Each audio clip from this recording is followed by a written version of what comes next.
Magandang araw po sa inyo, Sir Blair. At pati na rin po sa inyong mga masugid na taga-suporta at tagapakinig sa inyong mga YouTube channel na The Voice Addict at mga kwento ni Apong Isak. Nais ko munang magpasalamat sa mga kwentong ibinabahagi mo sa iyong channel dahil karamihan sa mga yon ay talaga namang kapupulutan ng magandang aral at inspirasyon sa buhay. Isa po ako sa masugid ninyong taga-suporta. Kaya isang malaking karangalan para sa akin na isa ang kwento ko sa babasahin at bibigyan ninyo ng buhay. Sa aking naging karanasan ay napagtanto ko na may masasakit na pangyayari sa buhay natin ang nagiging dahilan ng ating pagbabago at may mga tao na madali talaga tayong huhusgahan base lamang sa nakikita nila. Tawagin niyo na lamang po ako sa pangalan na Gustavo at ito ang aking kwento. Ang aking kwento ay nangyari sa isang barangay sa Dueñas sa Iloilo. Pero hindi talaga ako sa lugar na yon ipinanganak at lumaki. Sa ibang lugar talaga ako nakatira. At sa lugar na yon ay kilala ako bilang kinatatakutang mananabas o manunugis ng mga aswang. Isang kakayahan na namana ko pa sa aking namayapang ama. Ngunit ang pagtatanggol ko sa mga tao mula sa mga aswang ang naging dahilan para mawalan ako ng nobya. Pinuntirya ng mga aswang ang aking nobya at pinatay nila. Upang makalimutan ko ang sakit ng pangyayaring yun, ay nilisan ko ang aming lugar at pinili kong manirahan sa isang barangay sa Dueñas. Masasabi ko na may kaya ako sa buhay. May ilan akong negosyo na ipinagkatiwala ko sa mga taong alam kong mapagkakatiwalaan. Nang umalis ako sa aming lugar, ay nagdala ako ng maraming ginto upang yun ang gamitin ko para mabuhay. Pinili kong mamuhay ng simple sa bagong lugar kung saan ako nanirahan. Bumili ako ng maliit na lupa at nagtayo ako ng kubo. Nag-alaga ako ng mga manok upang hindi maghinala ang mga tao kung saan ako kumukuha ng pera. Sa madaling sabi, kinalimutan ko ang maginhawa kong buhay at nabuhay ako sa lugar na yon na parang isang bagong tao. Pero kahit na anong tago ko na marami akong pera, ay sadyang may mga taong mapagsamantala. Nasabi ko yon dahil isang gabi, habang mahimbing akong natutulog, ay nagising ako sa tunog ng pagbukas ng pinto sa aking bahay. Nakita ko ang pagpasok ng isang matangkad na lalaki.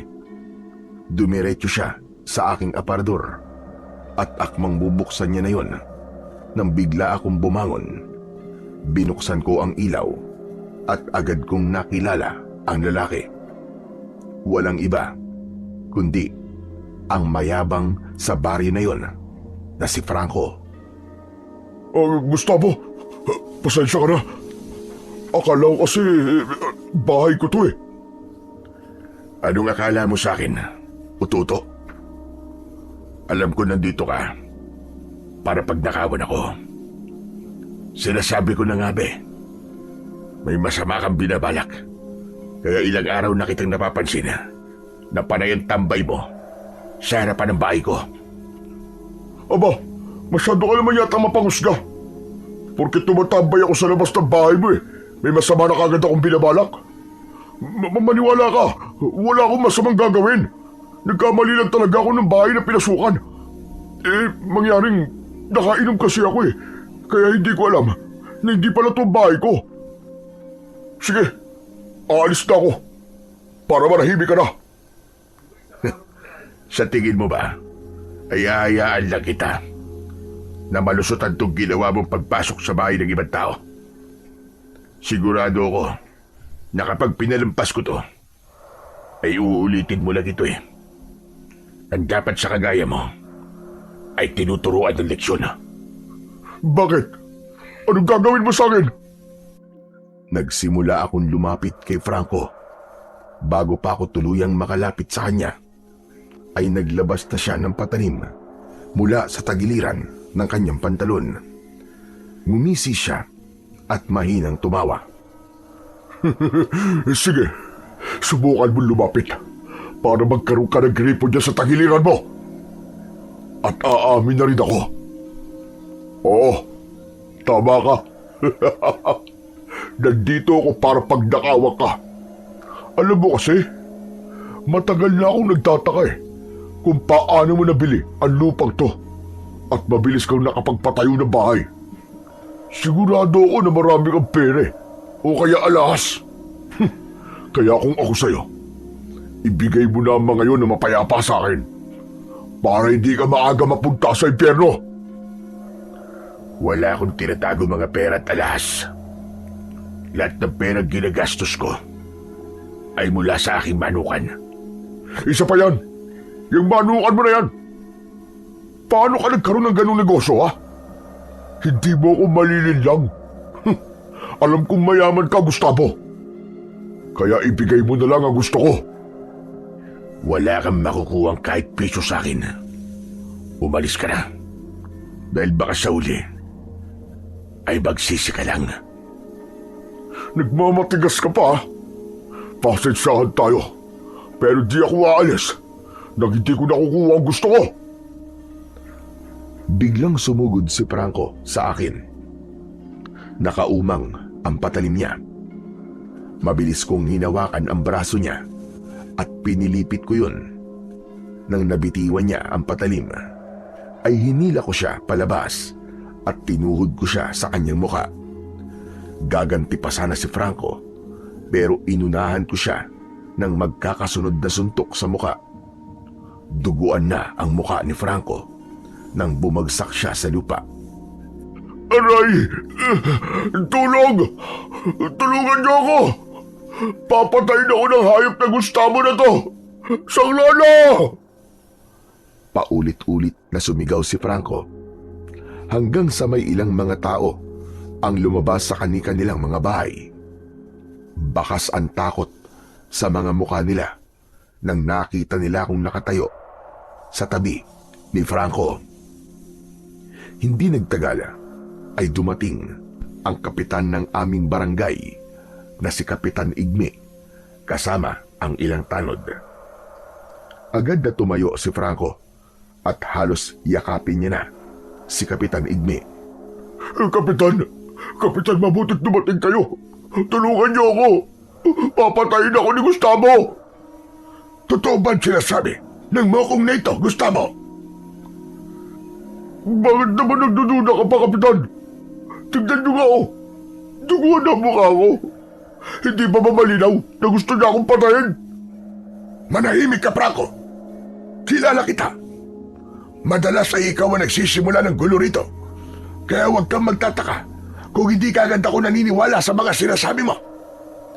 Gustavo, tatanungin ulit kita. Totoo ba ang sinasabi nitong si Franco? Wala akong balak na patayin ang taong yan. Mangyaring pumasok siya sa bahay ko, malamang ipagtatanggol ko lang ang sarili ko, lalo na't pinagbantaan niya ang buhay ko. Nasa loob siya ng aking bahay. May dala siyang patalim. Kahit sino naman sigurong nasa sitwasyon ko, ay ganun din ang gagawin. Hindi. Nagsisinungaling ang hayop na yan, Kapitan. Sa akin kayo maniwala. Taga rito ako, di ba? Samantalang sa dahil lang naman dito yung hayop na yan Hindi ka natin alam ang buong pagkatao niya. Basta na lang siya sumulpot dito. Mas mabuti pang sa barangay hall na lang tayo mag-usap. Sumunod kayong dalawa sa akin. Matalim kong tinignan si Franco at sinuklian niya ako ng nakakalokong ngiti. Wala na akong nagawa kundi ang sumunod kay Kapitan Igme. Pagdating namin sa barangay hall ay umupo kami ni Franco ng magkaharap. Umupo naman si Kapitan Igme sa unahan naming dalawa. Matalim pa rin ang tingin ko kay Franco habang si Franco ay parang isang maamong tupa. Ngayon, dito natin aayusin ang problema niyong dalawa. Wala akong problema, Kapitan. Yang si Franco meron. Dapat ay turuan niyo siya na huwag papasok sa bahay ng may bahay para magnakaw. Sa totoo lang, hindi na nga dapat yun ituro sa kanya. Matanda na siya. Hindi na siya bata.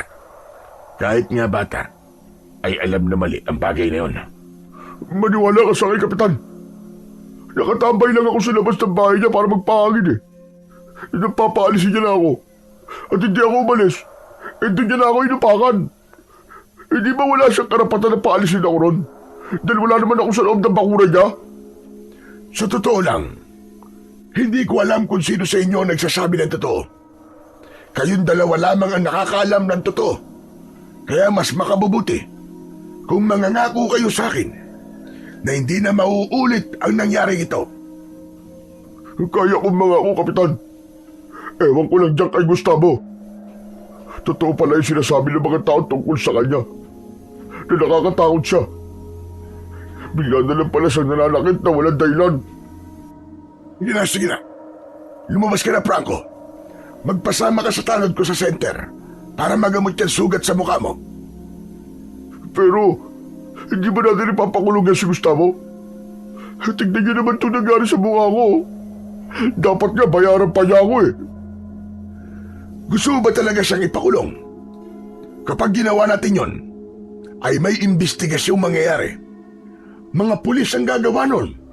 At sigurado ako na kapag nagsagawa ng imbestigasyon ng mga pulis, ay malalaman nila ang totoong nangyari.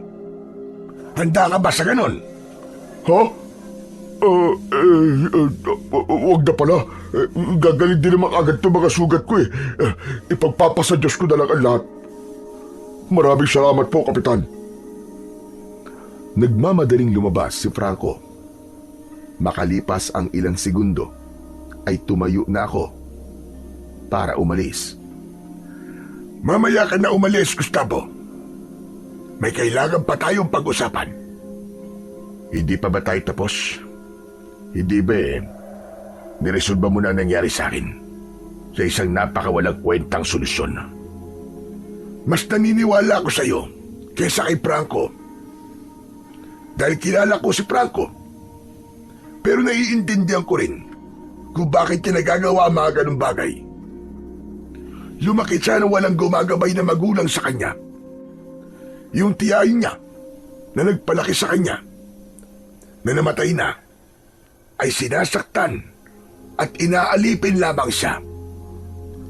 Ngunit, Kapitan, sapat na ba dahilan ng mga sinabi mo para pumasok siya sa bahay ko at pagtangkaan ang buhay ko? Dahil gusto lamang niya akong pagnakawan? Alam ko, Gustavo, hindi dahilan ang pinagdadaanan ni Franco sa buhay niya para gumawa siya ng isang pagkakamali. Pero sana, hindi mo na hinayaan na humantong sa kailangan mo siyang bugbugin. Tapos ang dami pang nakakita sa ginawa mo kay Franco. Wala akong pakialam sa mga taong nakakita sa ginawa ko kay Franco. Dapat nga nila yung makita para maging aral yun sa kanila na mali ang pagdanakaw. Ikaw lang naman ang inaalala ko. Kahit dayo ka rito, ay parte ka na rin ng aming komunidad.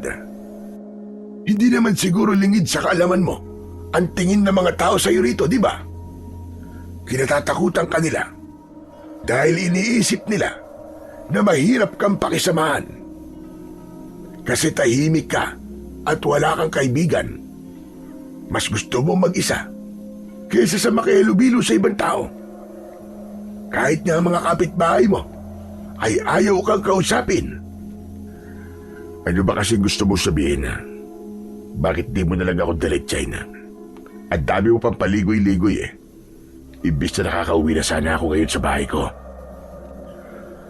Alam mo kasi, Gustavo, may mga taong nakakakita sa'yo na minsan ay naglalakad ka tuwing gabi at natatakot sila sa'yo. May ilan na ring nagsabi sa akin na dapat ay paalisin ka na rito, pero siyempre hindi ko yung pwedeng gawin kung wala ka namang ginagawang masama. Pero sa nangyari kanina, iisipin ng mga tao na mapanganib kang tao at hindi ka dapat nandito sa aming lugar. Wala silang karapatan na paalisin ako rito. Kung anong isipin nila sa akin, ay wala rin akong pakialam. Dahil hindi ako nabubuhay para ipakita na meron akong ginagawa maganda. Ang mahalaga ay alam ko sa akin sarili na wala akong ginagawa mali at hindi mali ang ginawa ko kay Franco dahil ipinagtanggol ko lamang ang aking sarili. Naiintindihan kita, pero kapag marami na kasi nagsabi na kailangan mo nang umalis, ay wala akong magagawa kundi ang sundin sila. Ipapaalala ko lang sa iyo na ang desisyon ng mas nakakarami ang kailangan ko sundin. May sasabihin ka pa ba, Kapitan? Kung wala na, ay baka pwede na ako umuwi. Sige, pwede ka nang umuwi. Basta wag mo sanang kakalimutan ang lahat ng sinabi ko. Hindi na ako nagsalita. Umalis na ako at mag-isa akong naglakad pabalik sa bahay ko. Hindi lingid sa akin ang tingin ng mga tao sa lugar na yon. Alam ko na malaking dahilan ay ang aking itsura. Yung itsura ko kasi ay karaniwang itsura ng masasamang tao sa mga pelikula. Makapal ang balbas at bigote ko. Matalim palagi ang tingin ng mga mata. At hindi ako palasalita. Sinadya ko yun dahil ayoko nang magkaroon ng malapit na tao sa akin. Nang dahil kasi sa nangyari sa nobya ko, pakiramdam ko lahat ng tao mapapalapit sa akin ay mamamatay. Ang medyo nagulat lang ako ay nang sabihin ni Kapitan Igme na may ilang tao na nakakakita sa akin na lumalabas tuwing gabi. Totoo naman yun, pero ginagawa ko yun dahil ilang gabi na akong nakakaramdam na may aswang sa paligid. Sinisiguro ko lang na walang taong mapapahamak dahil sa aswang na yon. Ayoko namang sabihin kay Kapitan Igme ang dahilan kung bakit ako lumalabas tuwing gabi dahil ayokong malaman nila na may kakayahan akong makipaglaban sa mga aswang.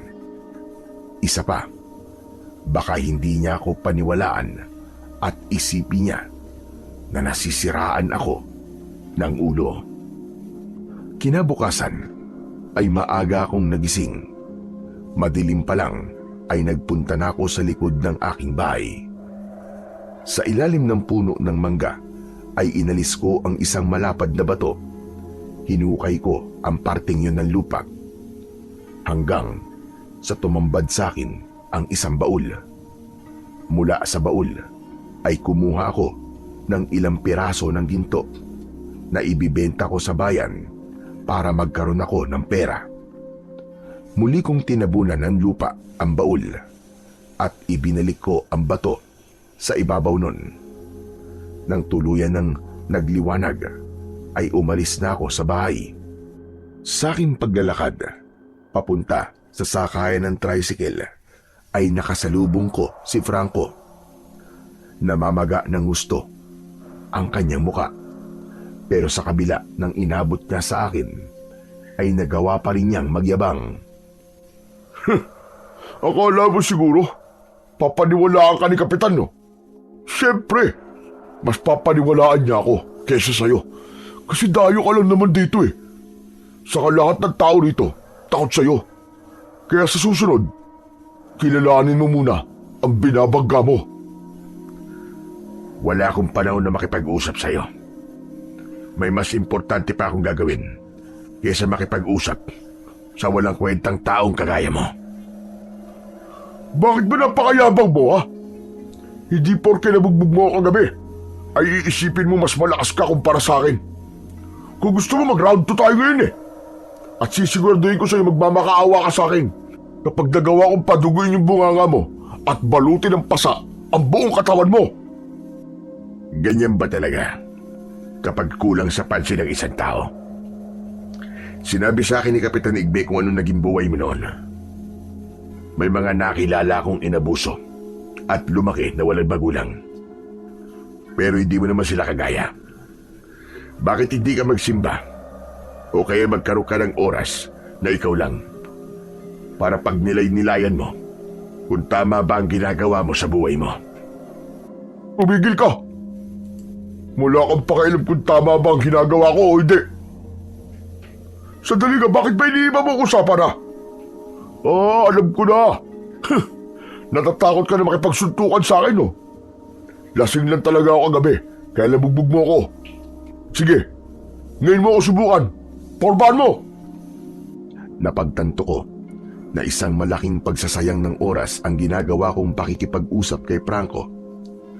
Kaya nilagpasan ko na siya at ipinagpatuloy ko ang paglalakad.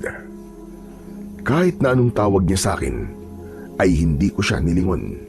Paulit-ulit niya akong tinawag ng duwag, pero hindi ko siya inintindi at inisip ko na wala akong naririnig. Pagdating ko sa bayan, ay mabilis kong naibenta ang mga dala kong ginto. Maingat kong inilagay ang pera sa dala kong lumang clutch bag. Malaki ang napagbentahan ko, kaya alam ko nasasapat yon sa akin ng ilang buwan. Yun lang ang ginawa ko sa bayan at bumalik na ako sa aming lugar. Naisipan kong dumaan sa palengke para bumili ng kakainin ko mamayang pananghalian. Pagkatapos kong mabili ang mga dapat kong bilhin, ay lumabas na ako ng palengke. Sa labas ng palengke ay isang batang lalaki ang umagaw sa aking pansin.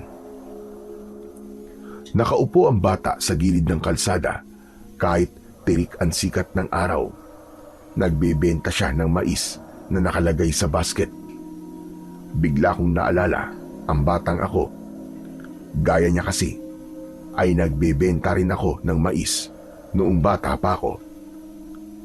Lumapit ako sa bata at napansin ko ang pagguhit ng takot sa kanyang muka. Mang Gustavo, ano pong kailangan niyo sa akin? Wala akong gagawing masama sa'yo. Kaya bakit takot na takot ka? Hindi po ako natatakot. Bakit naman po ako matatakot sa inyo? Hindi ko naman sinabi sa akin na natatakot ka. Kung ganun, ay totoong natatakot ka nga sa akin. Maganda yan. Ibig sabihin, ay may kamalayan ka sa mga nangyayari sa paligid mo. Alam mo kung ano ang pinag-uusapan ng mga tao. Alam mo na may mga nagsasabi na dapat akong katakutan. Magkano pa lang mais mo? Isang daang piso po ang isang plastic. Ilang plastic pa ang meron ka? 4 na plastic na lang po. Bibili niyo na po ba lahat? Kaya niyo po tinatanong kung ilang plastic na lang po ang natitira sa akin? Bigyan mo ako ng isang plastic. Aanin ko naman ng ganong karaming mais kung bibiling ko lahat yan.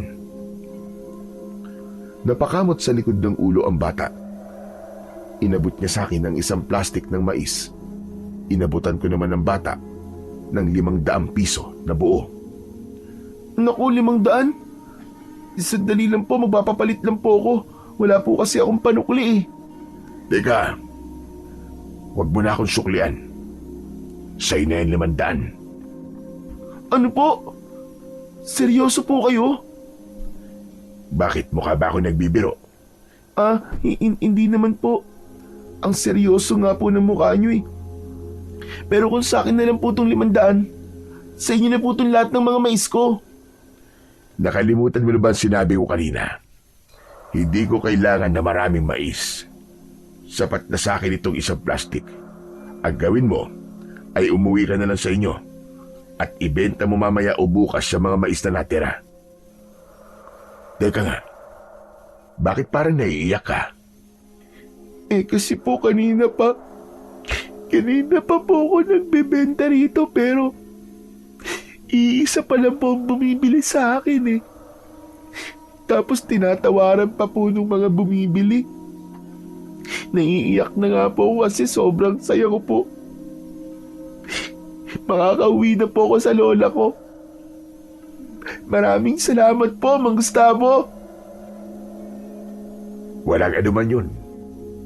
Basta palagi ka lang lumaban ng patas sa buhay. At sigurado ko na malayo mararating mo. Hindi habang panahon ay nagbebenta ka lamang ng mais. Opo, tatandaan ko po ang sinabi nyo. Salamat po ulit ha. Parang ayoko na pong maniwala sa sinasabi ng mga tao na masama kayo. Pinigilan ko ang pagngiti sa sinabi ng batang lalaki. Naglakad na ako palayo sa kanya.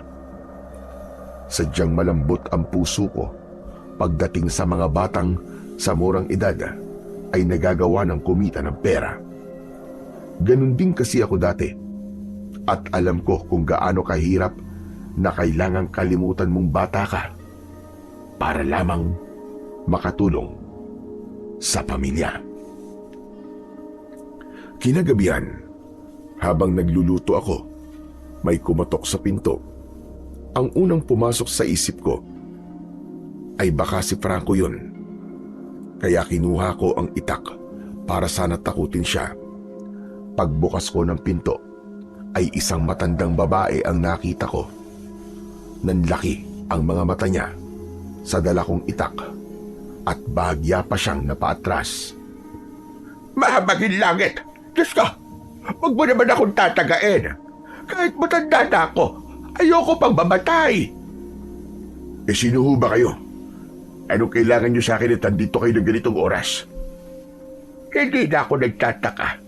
Kung hindi mo ako kilala kasi wala ka naman talaga kilala sa mga tao rito. Kahit matagal ka nang nakatira rito. Ako si Petra. Pero pwede mo akong tawaging Lola Petra kung gusto mo. Dinalhan lamang kita ng niluto kung ginataang pretong tilapia na maraming petchay. At bakit mo naman ako bibigyan ng pagkain? Tsaka may lason ba yan? Isa ka ba sa mga gustong paalisin ako nito? At plano mo akong patayin? Bakit ba ganyan ka kung magsalita? Talaga bang wala kang tiwala sa kahit na sino sa mga tao rito? Hindi ba bumili ka kaninang umaga ng mais sa isang batang lalaki? Apo ko ang batang yon. Siya si Baste. Sinabi niya sa akin ang ginawa mo at sobra akong natutuwa at nagpapasalamat sa iyo. Malaking tulong ang iyong ginawa dahil paubos na ang gamot ko. Dahil sa iyo ay nakabili ako ng gamot at nakapagluto pa ako ng masarap na ulam. Kaya bilang pasasalamat ay tanggapin mo itong dala kong ulam. Huwag kang mag-alala. Wala yang lason. Malinis yan. Pero Lola, hindi na sana kayo nag-abala. Wala naman akong hinihinging kapalit sa tulong na ginawa ko sa inyong apo. Bakit parang tatagyan mo itong binibigay ko sa iyo, Abang? Alam mo, Gustavo, masarap akong magluto. Pangarap ko nga sana na magkaroon ng karinderya. Kaya lamang wala pa akong puhunan. Sigurado ko na kapag natikman mo itong luto ko, ay makakalimutan mo ang pangalan mo. Maniwala ka sa akin. Imposibleng makalimutan ko ang pangalan ko. Pero sige tatanggapin ko na po yung dala niyong ulam. Kinuha ko kay Lola Petra ang mangkok, pero hindi pa rin siya umaalis. Nanatili siyang nakatayo sa tapat ng aking pintuan. Hindi pa ba kayo aalis? Yung bangko ko kasi, dalawa na lang kasi ang ganyan namin sa bahay. Kasi palagi na lamang nababasag ni Baste. Kukunin ko na rin sana. Ilipat mo na lamang ang laman. Kalagayan mo. Ganun ho ba? O sige, sandali lang ho. Dinala ko sa kusina ang ulam at isinaling ko yon sa isa pang mangkok. Binalikan ko si Lola Petra at ibinalik ko na sa kanya ang kanyang mangkok. Hindi ko na huhinugasan para makaulit pa ako sa inyo. Bakit nakatitig po kayo sa akin?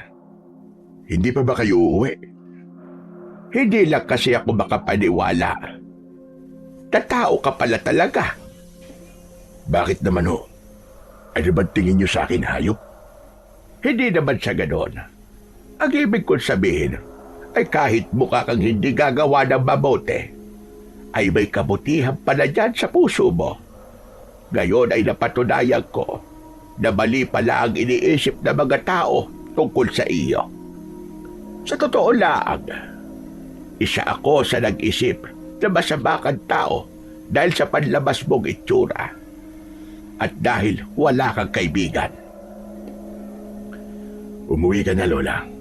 Baka hinahanap ka na ng apo mo. O sige, aalis na ako at magbebenta pa nga pala kami mamaya ng balot. Matamis na ngumiti si Lola Petra bago siya tuluyang umalis. Isinarado ko ang pinto at sandali akong natigilan. Ang totoo ay iniiwasan ko na magkaroon ng mahabang interaksyon o pakikipag-usap sa tao. Natatakot kasi ako na baka mapalapit ako sa tao at maulit na naman yung nangyari sa nobya ko na pinatay ng aswang.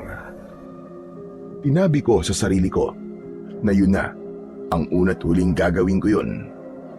Ipinaalala ko sa akin sarili na kailangan kong mabuhay ng mag-isa upang wala nang mamatay ng dahil sa akin. Bago ako matulog ng gabing yon, ay may naramdaman akong kakaiba sa paligid. Biglang uminit ng bagya ang agimat na nakasabit sa akin leeg.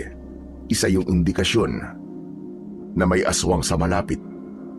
Agad kong kinuha ang itak at lumabas ako ng bahay. Naglakad ako at tinalasan ko ang aking pakiramdam. Hanggang sa bigla akong huminto dahil ramdam ko na may sumusunod sa akin. Pagharap ko sa likuran ay isang mabangis na aswang ang pasugod sa akin.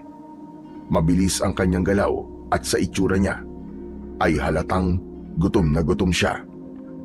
Tumakbo ako palapit sa aswang at sa isang mabilis na galaw ay nagawa kong tagain sa leeg ang aswang. Agad siyang tumumba. Tumayo ako sa tabi niya at tinitigan ko siya sa kanyang muka habang unti-unti siyang nawawalan ng buhay. Alam ko kung anong uri ka ng aswang. Isa ka sa grupo ng mga aswang na kinakalaban ko noon sa lugar kung saan ako nagmula. Paano niyo ako nasundan dito? Hindi na nagawang sagutin ng aswang ang tanong ko dahil tuluyan na siyang nalagutan ng hininga. Tumiim ang bagang ko.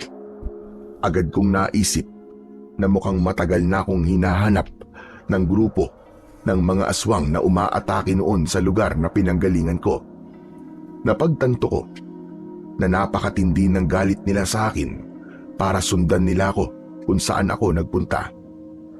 At nang gabing yun ay tinanggap ko na kailangan kong bumalik sa pakikipaglaban sa mga aswang dahil sigurado ko na hindi yun ang unang aswang na papatayin ko sa lugar na aking nilipatan. Nang sumunod na araw ay nagulantang ang lahat nang nakita nila ang walang buhay na katawan ng aswang. Lahat ay nagtaka kung sino ang pumatay sa nilalang na yon. Habang pinalilibutan ng mga tao ang aswang, ay nakatayo ako sa hindi kalayuan at nagmamasid. Kasama sa mga taong nagkukumpulan, si Lola Petra. Maya-maya pa ay dumating na si Kapitan Igmi at sumunod si Franco. Wala bang nakakita sa inyo? kung sino ang pumatay sa aswang na yan. Lahat ng naroroon ay sumagot na hindi nila nakita kung sino ang pumaslang sa aswang. At ginamit ni Franco ang pagkakataon na yon para magsinungaling at magyabang. Sige. Aamin ako, Kapitan. Ako ang pumatay sa aswang na yan eh. Naglalakad kasi ako kagabi. Tapos bigla niya akong inatake. Mabuti na nga lang at may dala akong itak.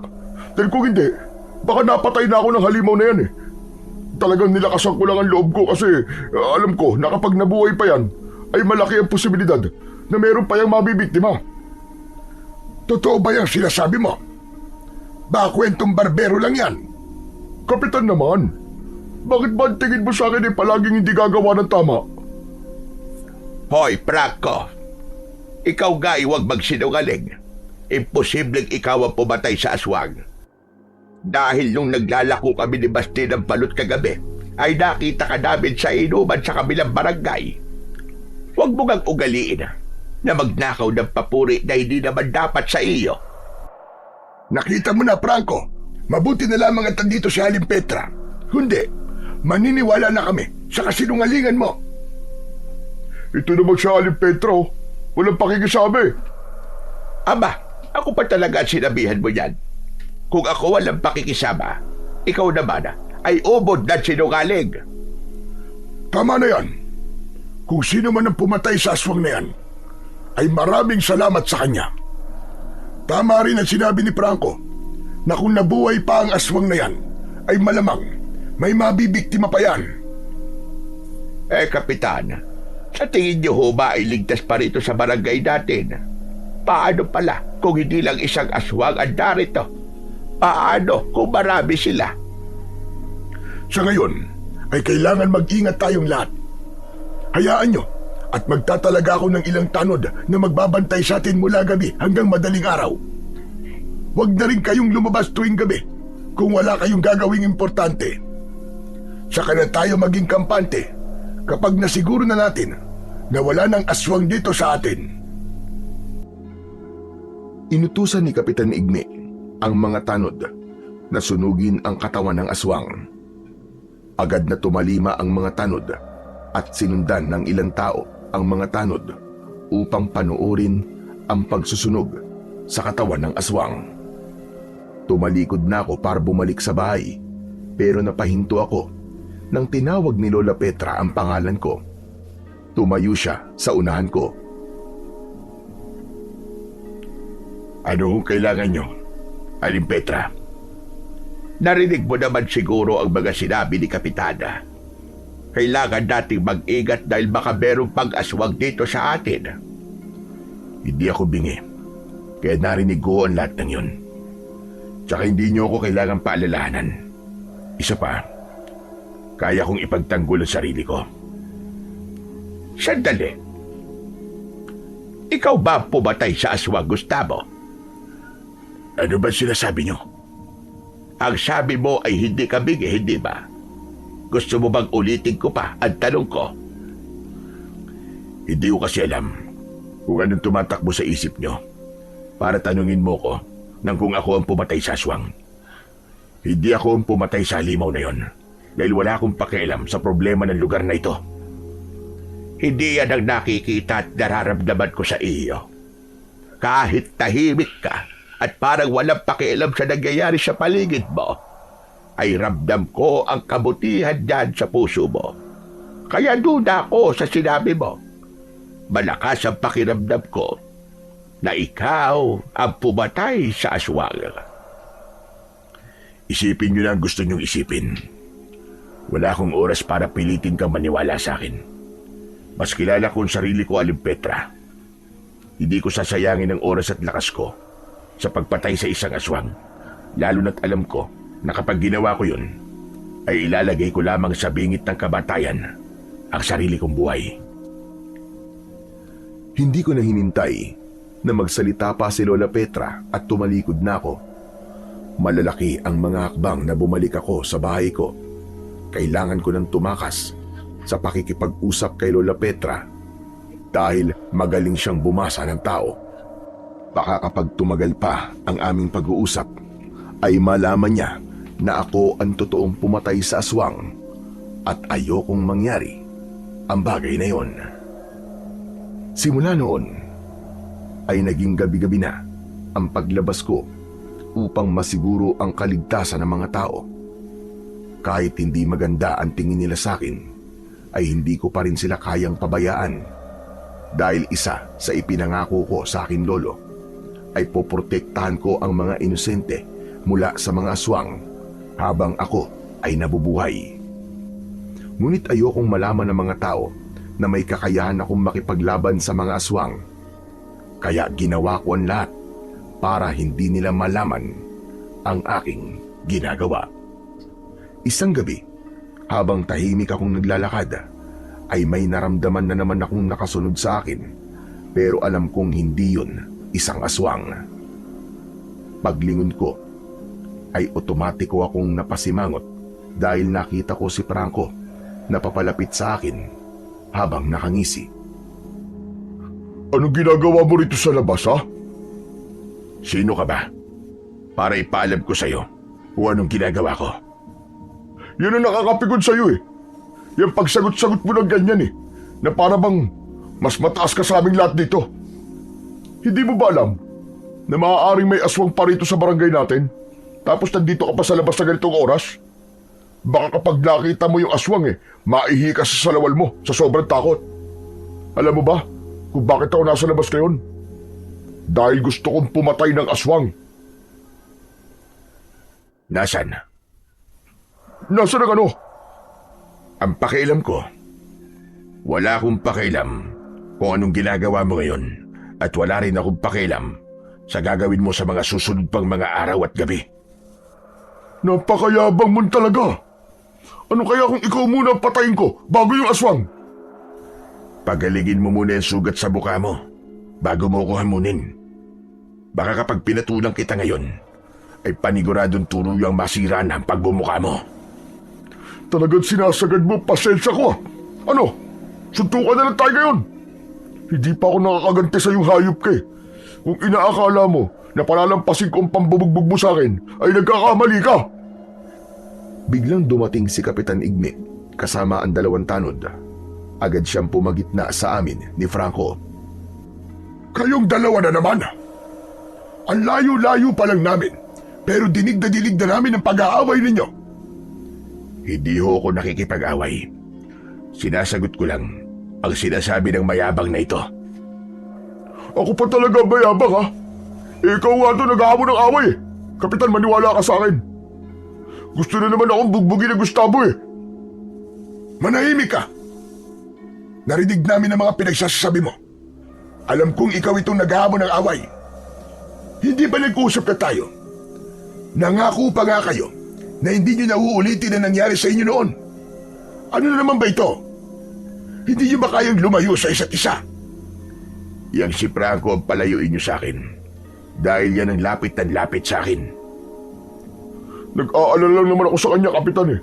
Kasi nasa labas siya ng ganitong oras kahit alam niya na pwede may aswang pa rito sa barangay natin.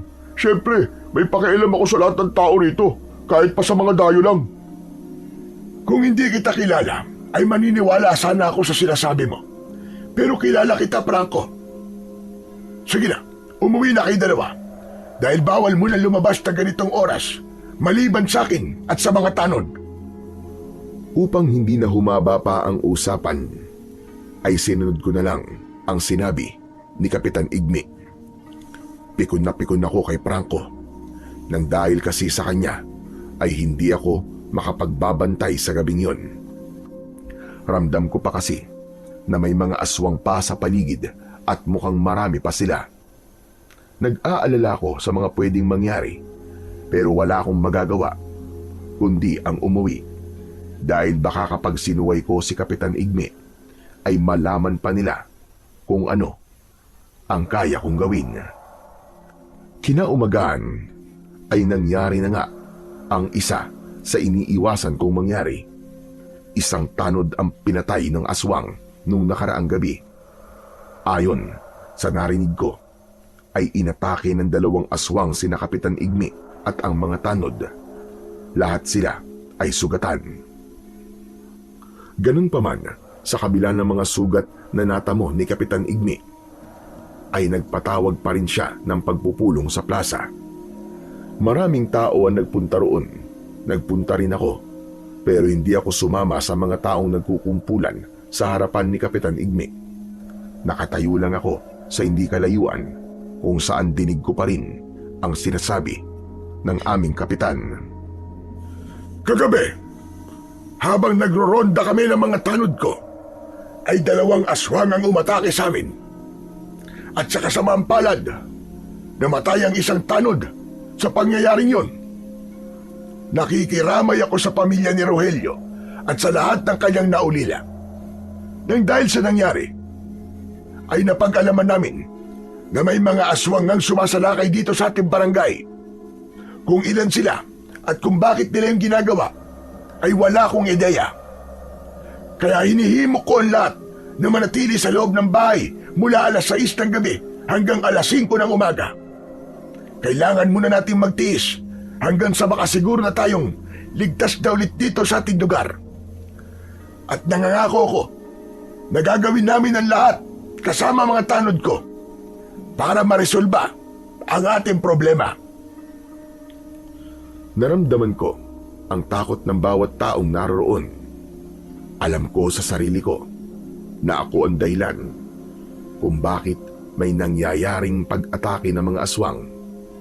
Kaya ako dapat ang gumawa ng paraan para maresolba ang problema naming lahat. Paalis na sana ako nang biglang lumapit si Lola Petra at Baste. May dalang basket si Lola Petra na may nakalagay na banana Q. Mang Gustavo, baka gusto niyo po ng banana Q. Bili na po kayo sa amin. O sige, bigyan mo nga ako ng isa. Heto po oh. Pili po kayo ng maraming asukal kasi masarap po to. Oo nga pala, Gustavo. Totoo ba na nagkasagutan na naman kayo ni Franco noong nakaraang gabi sa labas? Wala pala talaga may tatago sa lugar na ito. Lahat ng tao ay nalalaman ang nangyayari. Siyempre, bukod sa baka maging pugad ng mga aswang ang barangay na ito, ay matagal na itong pugad ng mga tsismosa. Alam mo, ikaw na magpasensya at umiwas kay Franco dahil ikaw ang mas may matinong pag-iisip kaysa sa kanya. Talagang wala ka pa rito. Ay sakit na yun sa ulo. Walang silbi ang pag-iwas ko sa kanya kung siya naman ang lapit ng lapit sa akin. Talagang naghahanap yata tayo ng gulo para magpapansin. Tama ka dyan. Ganyan talaga ang ugali ng taong yon. Pero nasa labas ka pala kagabi. Mabuti na lang at hindi ka nadamay sa mga inatake ng aswang. Ano ba kasi ginagawa mo sa labas ng ganong oras? Nagpapahangin lamang po ako. Kahit alam mo may posibilidad na may aswang, ay talagang naisipan mo bang magpahangin? Nagpapahangin ka ba talaga? O may iba kang ginagawa? Ano naman ang ibang pwede kong gawin sa labas kagabi? Aba malay ko. Ikaw ang makakasagot niyan. Kaya ko nga itinatanong sa iyo. Tinatanong niyo ba yan sa akin? Kasi hanggang ngayon, ay iniisip niyo pa rin na ako ang pumatay doon sa aswang. Na kaya ako nasa labas ay dahil naghahanap ako ng aswang para patayin. Aba, wala akong sinabing ganyan. Ikaw ang nagsabi niyan. Kaya, baka nga ganon ang ginagawa mo. Wala kang nga sinabing ganon. Pero alam ko kung anong tumatakbo sa isip mo. Alam mo, Gustavo, kung ikaw talaga ang pumatay sa aswang, ay kailangan malaman yun ng lahat. Hindi mo ba naisip na yun na magiging daan para magbago ang tingin ng mga tao sa iyo? Makikita nila na hindi ka nila dapat katakutan. Makikita nila ang pagkatao mo na ipinakita mo sa amin ng aking apo. Wala akong pakialam kung habang buhay pa akong katakutan ng mga tao. At wala akong pakialam sa kung iniisip nila sa akin. Isa pa, wala ho kong kakayan na makipaglaban sa mga aswang. Kaya alisin niyo na ho sa utak niyo ang hinala niyo na ako ang pumatay doon sa aswang. Pero mukha po kayong malakas eh. Ang laki po kasi ng katawan nyo. Kung titignan ko po kayo, masasabi ko po na kaya nyo nga pong pumatay ng aswang. Talagang maglola nga kayo. Parehas kayong makulit. Bakit hindi na lang kayo magpasalamat na mayroong pumatay doon sa aswang? Kung ayaw niyong malaman ng mga tao ang ginawa niya, ay irespeto na lang natin siya. Nasabi ko to dahil kung nais niyang malaman ng mga tao na siya ang pumatay sa aswang, ay kusa siya magpapakilala. Hindi ho ba? Lumayo na ako kina Lola Petra at Baste. Muli kong iniwasan ang pakikipag-usap sa kanila dahil malakas ang pakiramdam ko na kapag nagtagal ay malalaman na nila ang tinatago ko. Ipinagpatuloy ko ang aking paglabas tuwing gabi upang tugisin ang mga aswang. Sa pagkakataon na yon ay mas naging maingat na ako sa aking galaw dahil alam ko na nagro-ronda rin sina Kapitan Igmi at ang mga tanod. Kapag nakita nila ako sa labas sa gabi, ay paniguradong kikwestiyonin nila ako. Hanggang isang gabi, 2 aswang ang aking nakalaban malapit sa kasukalan. Dahil sa biyasa ako sa pakikipaglaban, ay nagawa ko silang paslangin gamit ang itak at sarili kong lakas. Kinaumagahan, pinagkaguluhan ng mga tao ang 2 bangkay ng aswang. Habang nakamasid ako sa hindi kalayuan, ay nasaksiyan ko ang pagtataka ng mga tao kung sino ang pumaslang sa mga halimaw. Nang dumating si Kapitan Igmi, ay hindi rin siya makapaniwala. Maya-maya pa, ay dumating na rin si Lola Petra at sumunod si Franco. Sino kaya ang pumatay sa mga aswang na yan? Bakit kaya hanggang ngayon ay hindi pa rin siya nagpapakilala? Ayaw niyo kasi maniwala sa akin, Kapitan eh. Ako nga ang pumatay sa 2 yan. Gumamit ako ng sibat na gawa sa kawayan. Kung nakita niyo lang sana ang hirap na dinanas ko para lang mapatay ang aswang na yan, ay siguradong hahanga kayo sa akin. Halatang nagsisinungaling ka, Franco. Tignan mo mabuti ang mga sugat ng mga aswang. Malinaw na itak ang ginamit sa pagpatay sa mga yan at hindi isang sibat. Tama. Itak nga ang ginamit ko. Nakalimutan ko kasi sobrang napagod ako sa pakikipaglaban sa kanila eh. Pwede ba, Franco? Walang maniniwala sa iyo na kaya mo pumatay ng aswang. Eh kay Gustavo nga, hindi ka na umubra. Sa aswang pa kaya? Tumahimik ka nga, matanda ka. Pumapatol ako sa matanda para sa kaalaman mo. At pumapatol din ako sa lalaking malaki ang katawan pero puro kayabangan ang alam. Ano? Gusto mo ba'y magsuntukan tayo dito ngayon? Karatihin pa kita dyan eh. Talaga gusto mo masaktan ha? Sige, pagbibigyan kita. Tama na yan, Franco. Hindi ka dapat nagsasalita ng ganyan kay Aling Petra. Matuto ka namang gumalang sa mas nakatatanda sa'yo. Bastos kan talaga. Grabe din kasi ang bunganga na matandang yan eh. Kala mo Armalite eh. Sinabi nang tumigil ka na eh. Tama na. Tatamaan ka sa'kin. Tumahimik si Franco nang sigawan siya ni Kapitan Igmi. Tila na inis si Franco, kaya mas pinili na lang niya ang umalis. Nahihiwagaan na talaga ako kung sino ang taong nagtatanggol sa atin laban sa mga aswang. Sa palagay ko, ay nais ng tao na yon na wag nating malaman kung sino siya. Baka ayaw niya ng atensyon. Magpasalamat na lang tayo dahil meron tayong tagapagtanggol. Kung tama ang sinabi niyo, ibig sabihin ay napakabuti ng taong yon. Aba, bihira sa tao ang ayaw ng papuri at atensyon, lalo na kung may nagawa siyang napakalaking kabutihan. Sana ay makilala ko siya para personal akong makapagpasalamat sa kanya. Biglang tumingin si Lola Petra sa akin.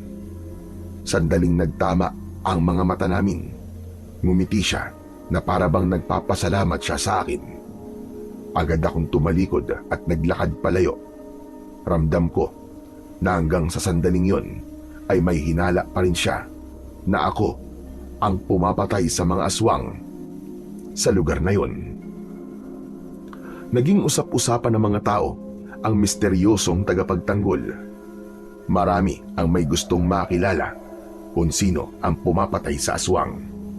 Kanya-kanya rin sila ng haka-haka sa pagkatao ng tagapagtanggol. Kung tutusin, pwede kong gamitin ang pagkakataon na yon para mag-iba ang tingin at pakikitungo ng mga tao sa akin. Pwede kong sabihin sa lahat na isa akong mananabas o manunugis ng mga aswang. Pero hindi ko yun gagawin. Wala na akong pakialam sa kung anong magiging tingin sa akin ng iba. Mas gusto ko ang tahimik na buhay at hindi yung sa tuwing may problema sa aswang ay ako ang lalapitan. At gusto ko, kikilos ako ng naaayon sa aking kagustuhan at hindi sa dikta ng ibang tao. Isang gabi, pagkatapos kong maghapunan, ay umupo ako sa labas ng aking bahay. Maya-maya pa ay dumaan sina Lola Petra at Baste. May dala silang basket. Sumisigaw si Baste ng balut. Tinawag ko sila para bumili. Bibili po ba kayo, Mang Gustavo? Ano ka ba naman, Baste? Kaya nga niya tayo tinawag. Malamang ay bibili siya. Ilang balot ba ang bibilin mo? Isa lang ho. Inabutan ako ni Lola Petra ng isang balot. Binayaran ko siya ng 100 piso. Nako, wala pa kaming panukli, Gustavo. Pwede mano ka kasi namin. Huwag niyo na ho kong suklian. Sa inyo na po lahat ng yan. Bigyan mo lang ulit ako ng ulam sa susunod. Aba sige, bukas na bukas din ay mag-ahatid ako sa iyo ng ulam. Oo nga pala, bakit nagbebenta pa kayo ng ganitong oras? Hindi ba kayo natatakot sa aswang?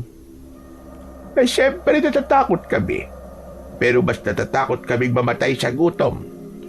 Kung hindi kami magbebenta ng kung ano-ano, ay magugutom kami ng apo ko.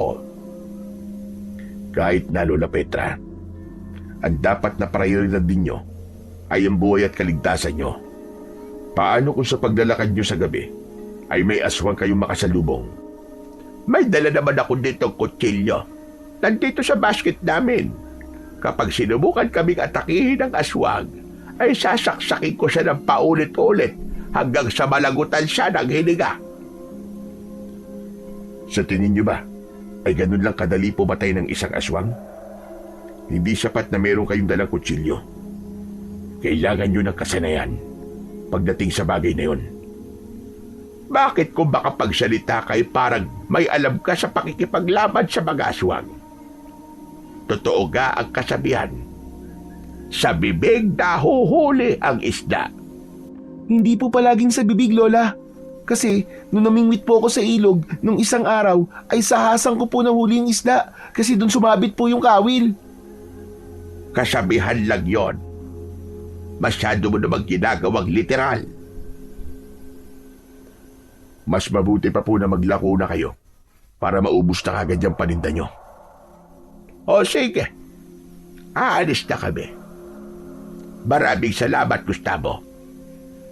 Makahulugang ngumiti si Lola Petra bago sila umalis ng kanyang apo na si Baste.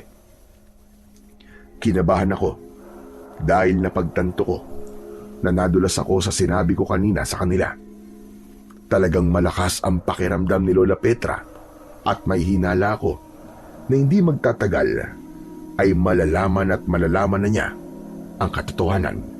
At kapag nangyari yun, wala akong ideya kung kaya bang itago ni Lola Petra ang sikreto ko o baka ipagkakalat niya yon sa lahat.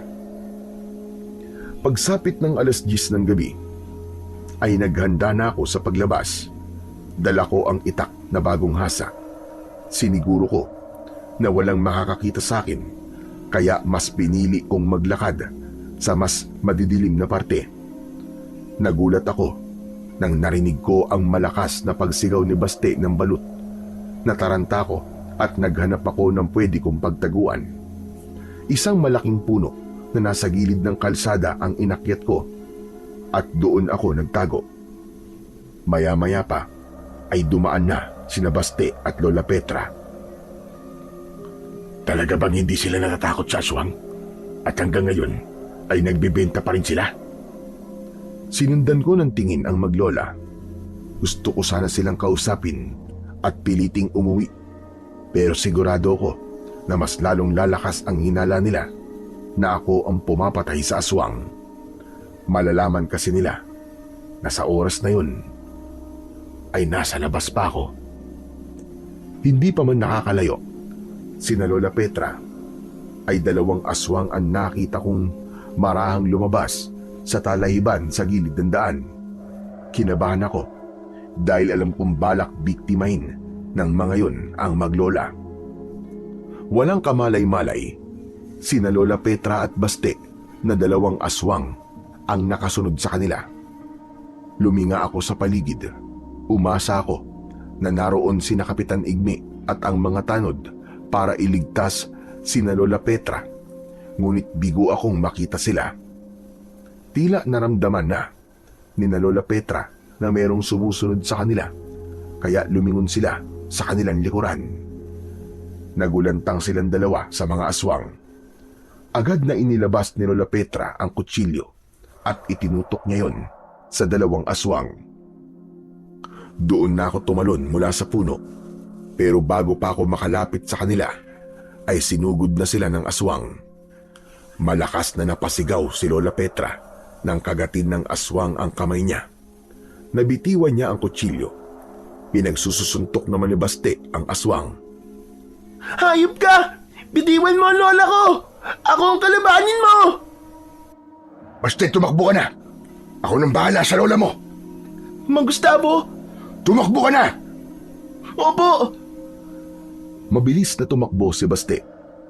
Tinaga ko sa batok ang aswang na kumagat sa kamay ni Lola Petra.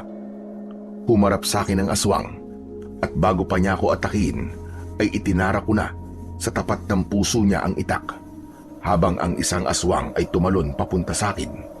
Nang malapit na sa akin ang aswang ay iniumang ko ang itak ko at sumaksak yun sa bibig ng aswang. Tumagos sa likod ng ulo ng aswang ang dulo ng itak ko. Paghugot ko ng itak ay walang buhay na bumagsak ang aswang sa lupa. Lumabas si Baste mula sa talahiban kung saan siya nagtago at patakbo siyang lumapit. Lola, may sugat po kayo sa kamay. Ayos lang ako. Malayo ito sa bituka. Hindi ko ito ikamamatay. Sumama na muna kayo sa bahay ko. Kailangan malinisan ang sugat mo, Lola Petra. Meron din akong gamot sa sugat doon. Inalalayan ko si Lola Petra sa paglalakad. Nilakasan ko ang pakiramdam ko dahil baka biglang may aswang na naman na umatake sa amin. Hindi nagtagal ay nakarating kami sa bahay ko. Pinaupo ko si Lola Petra matapos kong isarado ang pinto. Kumuha ako ng panlinis sa sugat at sinimulan kong linisin ang sugat ni Lola Petra sa kamay niya. Maraming salamat sa pagliligtas mo sa amin ng apo ko. Kung di ka dumating, ay baka napatay na kami ng aswang. Bakit kasi nagbebenta pa rin kayo ng balot ng ganitong oras? Dapat ay nakinig na lang kayo sa sinabi ko sa inyo kanina. Alam ko na maaaring namatay na kami kanina. Pero may isang bagay akong ipinagpapasalamat sa nangyari. Yun ay napatunayan namin na ikaw nga ang pumapatay sa mga aswang, Gustavo. Hindi porke nakapatay ako ng aswang kanina, ay ako na ang pumatay sa iba pa. Sadyang kusang kumilos lang ang katawan ko dahil hindi ko kayang hayaan kayong mapahamak. Huwag ka nang magkaila pa, Gustavo. Nakita ko kung paano mo pinatay yung 2 aswang sa napakaikling minuto lamang. Halatang sanay na sanay ka sa pakikipaglaban. Yung galaw mo, halatang kalkulado at pinag-aralan. Kaya nga po, sobrang galing niyo po, Mang Gustavo. Ang bilis niyo pong napatay yung 2 aswang tapos hindi man lang po kayo nasugatan. Huwag ka mag-alala. Kung wala kang planong sabihin sa mga tao na ikaw ang pumapatay sa mga aswang, ay hindi namin sasabihin sa kanila ang aming nalaman. Sa tingin ko, ay wala na akong magagawa. Kundi ang aminin sa inyo ang totoo. Dahil kahit anong sabihin ko, ay papaniwalaan niyo pa rin ang inyong hinala. Tama kayo. Ako nga ang pumatay sa iba pang mga aswang. Isa akong mananabas ng aswang sa lugar namin. Umalis ako ron dahil gusto kong makalimutan ang masakit na karanasan ko roon. Isa pa, alam ko na ako ang pinupuntirya ng mga aswang dahil galit sila sa akin. Ako kasi ang dahilan kung bakit mabilis silang nauubos. Tama ba ang aking pagkakaintindi? Sinundak ka rito ng mga aswang na dati mong kinalaban sa lugar kung saan ka nanggaling. Ganun na nga ho. Pero hindi ko intensyon na sundan ako rito ng mga aswang at magkaroon dito ng kaguluhan. Hindi ko naman akalain na masusundan nila ako rito. Wala kang dapat na ipaliwanag, Gustavo. Para sa akin, ay wala kang kasalanan sa nangyayari. Maganda nga na ikaw mismo ang gumagawa ng paraan para matapos ng kaguluhan dito. Pero ano ba ang dahilan? At ayaw mong ipaalam sa mga tao na ikaw ang pumapatay sa mga aswang? Sigurado ko na kapag nalaman nila yon, ay magbabago ang tingin nila sa iyo. Ayaw mo bang mangyari ang ganon? Sinagot ko na po ang tanong niyong yan. Isa pa, ayokong may makaalam na may kakayahan ako makipaglaban sa mga aswang. Kahit nga sana sa inyong dalawa, ay ayokong sabihin. Pero wala na akong magagawa dahil nalaman niyo na. Hindi ko kasi kayo kayang hayaang mapahamak ng dahil sa mga aswang. Tunay kang mabait ka, Gustavo. Patawarin mo kami kung hinusgahan ka namin ni Baste sa panlabas mong itsura. Ginagawa ko lamang ang alam kong tama. Pero sana, ay hindi ba kalabas sa ating tatlo ang nalaman niyo tungkol sa akin? Pangako, Gustavo. Wala kaming pagsasabihan. So din po, promise po. Hindi ko po sasabihin sa kahit na kanino na nakipaglaban po kayo sa aswang. Inaasahan ko. Natutupad kayo sa ipinangako niyo sa akin. Tinapos ko na ang paglilinis sa sugat ni Lola Petra. Nilagyan ko na yun ng gamot at benda. Inihatid ko na rin sila sa kanilang bahay para makasigurado ako na ligtas silang makakauwi. Hindi na ako nagtagal doon at bumalik na ako sa bahay ko. Magaan ang aking pakiramdam nang humiga ako sa papag. Muli ko kasing naramdaman yung pakiramdam na may mga taong nagpapasalamat sa akin dahil nagawa kong iligtas ang kanilang buhay. Kahit nalaman ni na Lola Petra at Baste ang sikreto ko, ay masaya pa rin ako dahil ligtas silang dalawa. Kinabukasan ay nagkagulo na naman ang mga tao dahil sa dalawang bangkay ng aswang na kanilang nakita. Naging masaya sila dahil sa misteryosong tagapagtanggol na pumapatay sa mga aswang. Pagsapit ng tanghali ay binisita ako ni Lola Petra. May dala siyang mangkok ng adobong manok. Maraming salamat pala ulit sa pagliligtas mo sa amin kagabi ni Baste. Walang anuman yun, Aling Petra. At sana ay wag na kayo magbenta tuwing gabi para hindi na maulit ang nangyari. Hindi sa lahat ng oras ay malalaman ko na inaatake kayo ng aswang. Huwag kang mag-alala. Dahil nakapag-desisyon na kami ni Baste na hindi muna kami maglalako ng balot sa gabi. Saka na lang kapag wala ng mga aswang. Mabuti naman ho kung ganun. Tama po ang desisyon yung dalawa. Pero alam mo ba, na grabe ang papuri ng mga tao sa iyo. Lahat sila ay gustong malaman kung sino ang aming lihim na tagapagtanggol. Wala akong balak na magpakilala sa kanila, Lola Petra. Ayoko maging magulo ulit ang buhay ko. Isa pa, naranasan ko na noon sa lugar namin na purihin ng mga tao dahil sa pagliligtas ko sa buhay nila. Para ho sa akin ay sapat na yun. Ang gusto ko lang mangyari ngayon ay maubos na kagad ang mga aswang na sumasalakay dito. Sa tingin mo ba, ay marami pa ang mga aswang na kailangan mong patayin? Hindi ko po alam. Kaya wala akong ideya kung kailan matatapos ang lahat ng ito. Pero wag po kayong mag-alala kasi hindi ako titigil hanggat hindi sila nauubos. Gagawin ko ang lahat para bumalik sa normal ang buhay ng mga tao rito. Muling nagpasalamat si Lola Petra at pagkatapos ay nagpaalam na siya.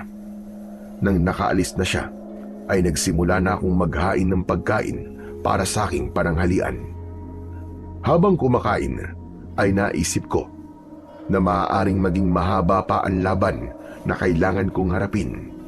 Kaya kailangan kong maganda ng gusto.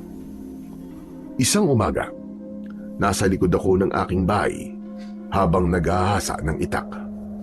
Maya-maya pa ay humahangos na dumating si Baste at bakas sa mukha niya ang labis na pag-aalala. Itinigil ko ang aking ginagawa at hinarap ko si Baste. Bakit parang hindi mapinta ang mukha mo? May masama bang nangyari? Meron po. Papunta na po rito ang mga tao.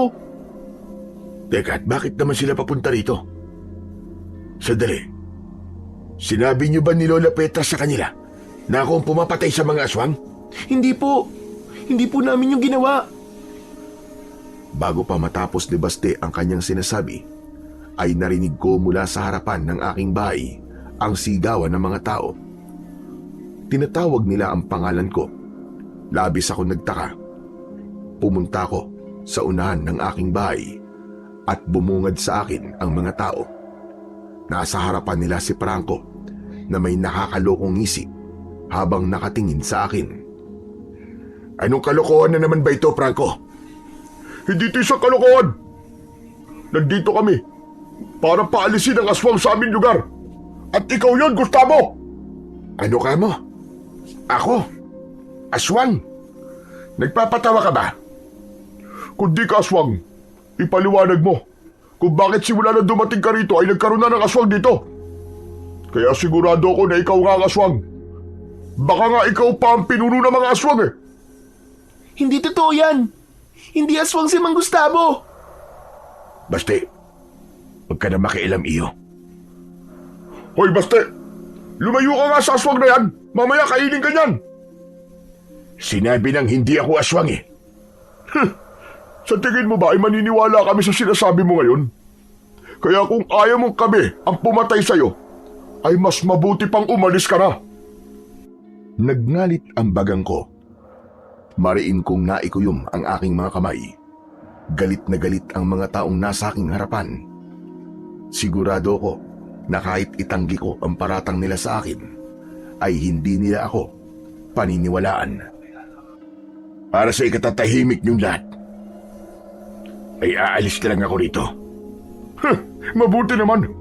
Yan lang naman talaga dapat mong gawin eh. Aswang! Pinauwi ko na si Baste sa bahay nila.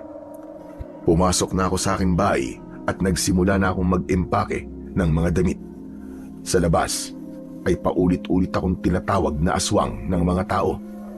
Pero sa kabila ng nangyayari ay hindi ko naisip na sabihin sa kanila kung sino talaga ako at kung ano ang kaya kong gawin. Maya-maya pa ay nawala na ang ingay ng mga tao sa labas. Sumilip ako sa bintana at nakita ko na magkakasabay silang naglalakad papalayo sa bahay ko. Ipinagpatuloy ko ang aking pag-iimpake. Hindi pa rin ako makapaniwala sa nangyayari. Kahit wala sa plano ko ang umalis sa lugar na yon, ay sinunod ko na lang ang gusto ng mas nakararami para hindi na magkagulo. Makalipas ang ilang sandali, ay may kumatok sa pinto. Nang buksan ko yon, ay bumungad sa akin si Lola Petra. Pinapasok ko siya dahil ayokong may makakita na kausap niya ako. Baka kasi pati siya ay pag-initan ng mga tao. Sinabi sa akin ni Baste ang nangyari. Totoo bang aalis ka na rito, Gustavo? Dahil sa sinabi ng mga tao na isa kang aswang. Opo, Lola Petra. Mas mabuting Sundin ko na lamang kung ano ang gusto nila kaysa magkagulo. Bakit hindi mo sinabi sa kanila na hindi ka isang aswang? Sa tingin niyo ho ba ay hindi ko yung ginawa? Wala pa rin nangyari dahil ayaw nilang maniwala sa akin. Eh di dapat sinabi mo na ikaw ang pumapatay sa mga aswang para malaman nila ang katotohanan. Sa tingin niyo ba'y papaniwalaan nila ako? Eh mukhang nalaso na ni Franco ang mga utak nila. Sigurado ko na ito ang paraan niya para makaganti sa ginawa ko sa kanya. Ako ang magsasabi sa mga tao. Sasabihin namin na iniligtas mo kami ni Baste. Siguro naman ay papaniwalaan kami ng mga tao kapag kami ang nagsabi. Huwag na ho, Aling Petra. Hindi niyo kailangan gawin yan. Kapag hindi kayo pinaniwalaan ng mga tao, iisipin nila na kasabwat ko kayo.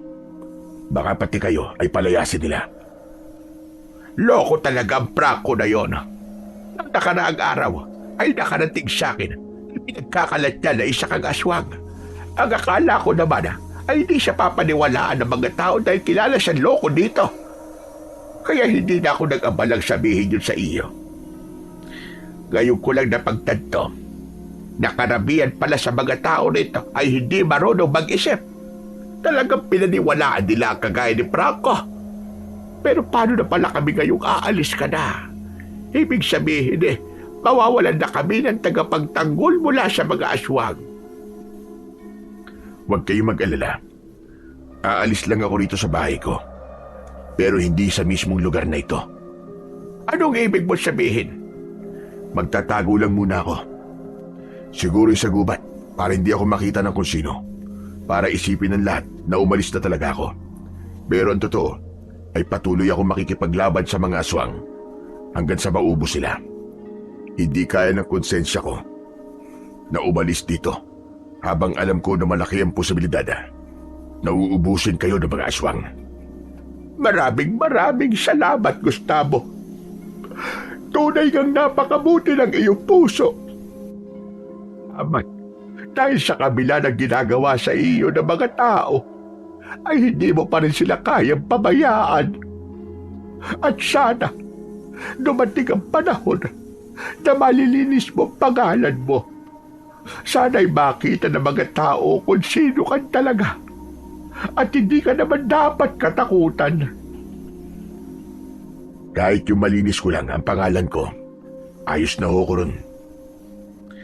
Tapos na ho ko mag-impake. Umuwi na po kayo sa bahay nyo. Ano kaya kung sa amin ka na lamang tumuloy? Lola Petra, hindi nyo ba naiintindihan ang sinabi ko kanina? Ayokong madamay kayo ni Baste sa sitwasyon ko. Hayaan nyo na lang ako sa gubat. Sanay akong mamuhay sa ganung lugar. Kaya wala kayong dapat na ipag-alala sa akin. Kung yan ang pasya mo ay hahayaan na lamang kita. Ipagdadasal ko na lamang ang kaligtasan mo. Pagkaalis ni Lola Petra, ay pinagmasdan ko sa huling pagkakataon ang kabuuan ng aking kubo. Sa loob ng ilang taon, ay yun ang aking naging tahanan, kaya hindi ako papayag na hindi ako makakabalik. Sisiguraduhin ko na kapag nalinis ko na ang aking pangalan, ay muli akong maninirahan doon. Sa gubat ako dumiretso at nagtungo ako sa isang maliit na kuweba na noon ko pa nakikita kapag nagpupunta ako roon. Minsan kasi ay kumukuha ako roon ng mga kahoy na ginagamit ko sa panggatong. Hinilapag ko sa malapad na bato ang bag na naglalaman ng mga gamit ko. Kasama na roon ang itak na kailangan ko sa pakikipaglaban sa aswang. Umupo ako at ninamnam ko ang katahimikan ng paligid. Maya-maya pa ay lumabas ako ng kuweba at tinahak ko ang daan papunta sa kabilang barangay. Mula roon ay sumakay ako ng tricycle at nagtungo ako sa bayan para bumili ng pagkain, tubig at iba ko pang kakailanganin. Pagbalik ko sa kuweba ay kumain muna ako at pagkatapos ay natulog. Doon ko na kasi naramdaman ang labis na pagod. Nang nagising ako ay palubog na ang araw. Kumuha ako ng mga tuyong sanga dahil masyadong malamig. Kailangan ko ng mapagkukunan ng init. Dinala ko sa loob ng kuweba ang mga kahoy at sinindihan ko. Nang may narinig akong tila, naglalakad sa labas. Agad kong kinuha ang itak at marahan akong naglakad palabas ng kuweba. Nang malapit na ako sa bukana, ay hindi ako makapaniwala nang nakita ko si Lola Petra na may dalang isang kaldero. Nagmamadali akong lumabas at nang tawagin ko siya, ay nakangiti siyang lumapit sa akin.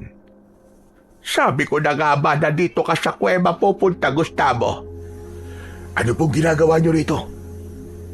Hindi niyo dapat ako sinundan dito at baka mamaya may nakakita pa sa inyo. Huwag kang mag-alala. Naging maingat ako at siniguro ko na walang nakakita sa akin. Nag-aalala kasi ako sa iyo kasi baka wala kang pagkain. Kaya dinalahan kita ng kanin at ulam. Pasensya ka na kung pinagsama ko na rito sa kaldero ang kanin at ulam kasi wala kaming maayos na lalagyan ng pagkain sa bahay. Saka, may dala rin akong tubig.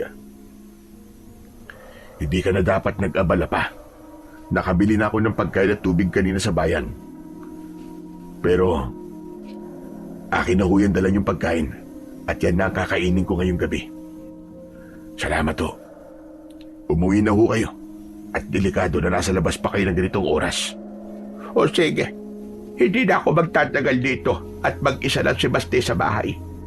Mag-iingat ka palagi rito, Gustavo. Kayo rin ho. Mag-iingat kayo ni Baste. At salamat ulit dito sa ulam. Habang pinagmamasdan ko ang papalayong si Lola Petra, ay hindi ko naiwasang makaramdam ng kurot sa aking puso. Ramdam ko kasi ang labis na pagmamalasakit niya sa akin na para bang napakatagal na niya akong kilala. Alam ko na ang pagiging mabait sa akin ni Lola Petra ay hindi dahil sa tinulungan ko sila noon. Yun ay dahil sa nakita niya ang totoong ako at naniniwala siya na isa akong mabuting tao. Sa mga lumipas na araw ay nagtiis akong manirahan sa kuweba. Paminsan-minsan ay dinadalaw ako roon ni Lola Petra at may mga pagkakataon na kasama niya si Baste. Tuwing gabi naman ay lumalabas ako ng gubat upang magbantay sa mga tao. Ginawa ko ang lahat para walang makakita sa akin. Isang umaga ay muli akong binisita ni Lola Petra. Dinalhan niya ako ng banig, humot at unan para maging komportable ang pagtulog ko sa kuweba. Ano na palang balita ngayon sa barangay natin? Ayon, nagyayabang pa rin si Franco. Ipinagmamalaki niya na napalayas ka niya. Pero nagalit si Kapitan Igby sa kanya kasi nagpakalat siya ng isang bagay na hindi sigurado kung totoo. Tinatanong nga ni Kapitan sa akin kung nasaan ka, pero ang sabi ko ay hindi ko alam. Mabuti naman at hindi mo sinabi kay Kapitan kung nasan ako. Mas makakabuti kung kailan ni Baste nakakaalam na nandito ako sa gubat. Pero kumusta pala ang pagtugis mo sa mga aswang? Sa 3 gabi hong nakalipas, ay wala na ako nakitang aswang. Ibig ba't sabihin naubos mo na sila? Hindi pa, Lola Petra. Nararamdaman ko na mayroong pang aswang sa lugar natin at malamang ay naghihintay sila ng tamang panahon para muling sumalakay. Alam kong alam nila na nandito pa ako, kaya hindi sila aalis dito. Sana naman ay maubos mo na ang mga aswang. At sana ay makabalik ka na sa bahay mo. Oo nga pala, paminsan-minsan ay naglilinis kami ni Baste sa bahay mo. Alam ko kasi na babalik ka roon, kaya hindi namin yun pinapabayaan.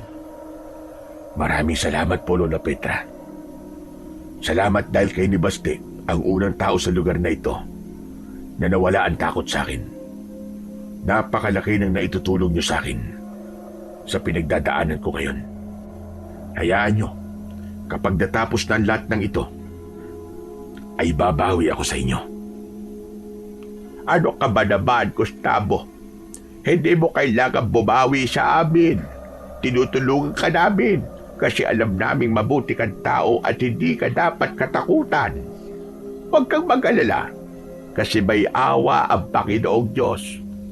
Nakikita niya ang lahat ng nangyayari at sigurado ko na darating ang panahon na magiging magaan na ang lahat para sa ating lahat, lalong-lalo na sa iyo. Gumaan ang pakiramdam ko sa sinabing yun ni Lola Petra. Malaki talaga ang nagagawa ng pakikipag-usap ko kay Lola Petra dahil isa siya sa nagpapalakas ng loob ko. Siya ang nagsasabi sa akin na magiging maayos din ang lahat at naniniwala ako na mangyayari yun sa tamang panahon. Pagsapit ng gabi ay maaga akong kumain ng hapunan. Tinapay at tubig lang ang kinain ko. Nagpalipas ako ng ilang oras at saka ako lumabas ng kuweba habang may dalang itak. Tahimik akong naglakad hanggang sa narating ko na ang bukana ng gubat. Kahit isa ay walang tao ang nasa labas. Pinili kong maglakad sa madilim na bahagi para walang makakita sa akin. Kakaiba ang pakiramdam ko ng gabing yon. Ramdam ko ang presensya ng aswang sa paligid, pero hindi ko matukoy kung saan ang eksaktong kinaroroonan nila. Napahinto ako sa paglalakad. Nang biglang sumulpot sa unahan ko si Franco, may dala rin siyang itak. Malalaki ang mga akbang na lumapit siya sa akin at pinanlisikan niya ako ng mata. Anong ginagawa mo rito? Ang akala ko ba'y umalis ka na? Wala kang pakialam. Gagawin ko kung anong gusto ko. At walang kahit na sino, lalo na ikaw, ang pwedeng magdikta sa akin. Ang tigas din talaga ng pagmumukha mo, no? Hindi ka pa rin umaalis dito? O baka naman hinahamon mo ako kung hanggang saan ang kaya kong gawin? Pwede ba, Franco? Wala akong oras para makipag-away sa'yo. At bakit? Dahil ba mambibiktima ka na naman ng mga tao? Maghahanap ka ba ng pagkain mo ngayong gabi? Ha? Ganun ba?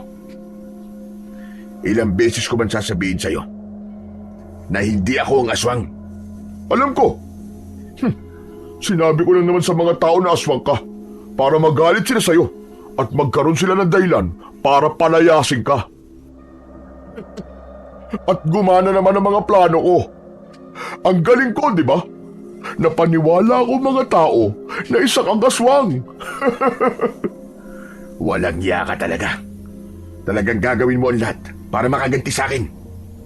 Siyempre naman, hindi ko papalampasin yung pambubugbog mo sa akin.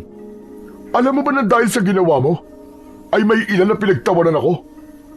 Sinabi nila na mahina ako at hindi man lang ako nakaganti sa'yo. Saka dapat lang yan sa'yo. Dahil napakayabang mong tao ka eh. Isa pa, hindi ka nararapat sa lugar na to. Dahil wala kang pakinabang dito. Ako ba talaga walang pakinabang o ikaw? Sagutin mo nga ako. Ano bang magandang bagay na gawa mo sa lugar na ito? Magbigay ka nga ng kahit na isa. Bumuka ang bibig ni Franco, pero wala siyang nasabi.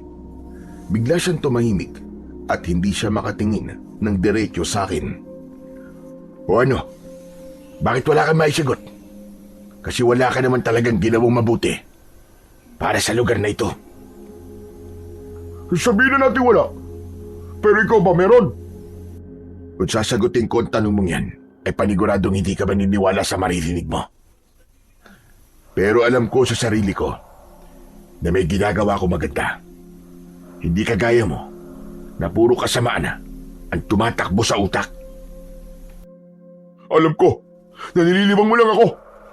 Mas mabuti pa na sumama ka sa akin. Kailangan malaman ng mga tao na hanggang ngayon ay nandito ka pa. Sila na ang bahalang magdesisyon kung anong gagawin nila sa'yo.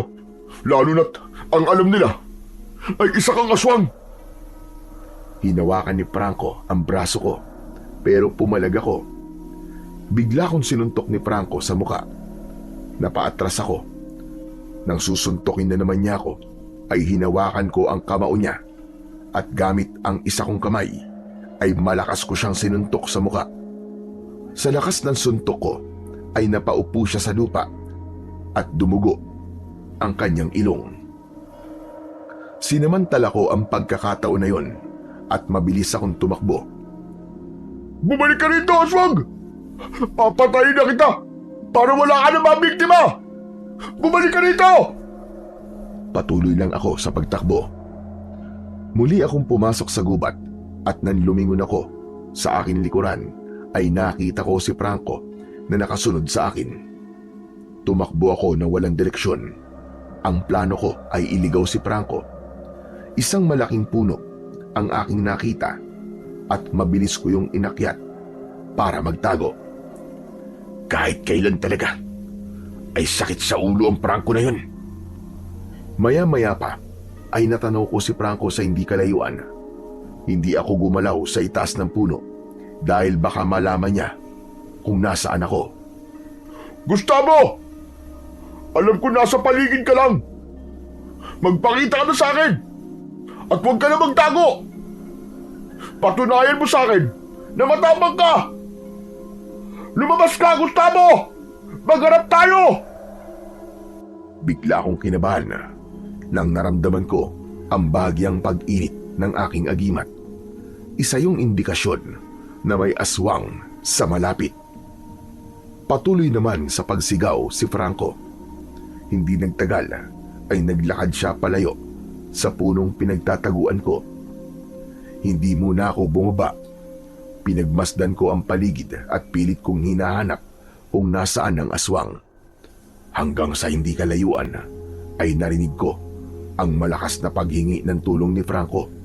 Sigurado ko na sa sandaling yun ay inaatake ng aswang si Franco at kung hindi ko siya tutulungan ay siguradong mamamatay siya. Nagmamadali akong bumaba sa puno. Sinundan ko ang sigaw ni Franco. Hindi nagtagal ay nakita ko si Franco na pinagtutulungan ng dalawang aswang. Nakahiga siya habang sabay na nilalapa ng mga aswang ang magkabilaan niyang braso. Gustavo, tulungan mo ako! Parang awa mo na! Ayoko magmamatay! Kahit hindi naging maganda ang pakikitungo ni Franco sa akin, ay hindi ko siya kayang hayaang mamatay. Kaya mabilis akong tumakbo palapit sa kanya upang iligtas siya. Pero bago pa ako makalapit ay biglang humarap ang mga aswang sa akin at sabay silang umatake. Sinunggaban ako ng isang aswang. Sinubukan ko siyang tagain pero nakaiwas siya. Nawala ang atensyon ko sa isang aswang at napasigaw ako nang may kumagat sa aking binti. Itinarak ko sa ibabaw ng ulo ng aswang na kumakagat sa binti ko ang itak at agad ko yung hinugot. Pagharap ko sa aking kaliwa ay sumalubong sa akin ang isa pang aswang. Sinunggaban niya ako at dahil sa sugat sa aking isang binti ay nawalan ako ng balanse. Napahiga ako habang nasa ibabaw ko ang aswang. Sasakmalin sana ako ng aswang pero mabilis kong isinangga ang aking braso at doon bumaon ang mga pangil ng aswang. Tiniis ko ang sakit. Hinayaan ko ang aswang na kagatin ako. Ibinuhos ko ang lahat ng lakas ko para makatayo. At nang nagawa ko ng makatayo, ay inundayan ko ng saksak sa tiyan ang aswang. Kumawala ang ngipin niya sa braso ko at napaatras siya. Mabilis kong giniritan sa leeg ang aswang na naging sanhi ng kanyang kamatayan. Habol ko ang aking paghinga matapos kong patayin ang dalawang aswang. Lumingon ako kay Franco at lumapit ako sa kanya hanggang sa tinulungan ko siyang tumayo. Ang galing mo! Nagawa mo patayin yung mga aswang! Teka, huwag mo sabihin na ikaw yung misteryosong tagapagtanggol. Ikaw yung pumapatay sa mga aswang. Kung sasabihin ko bang ako nga, maniniwala ka ba? Sige na, umuwi ka na.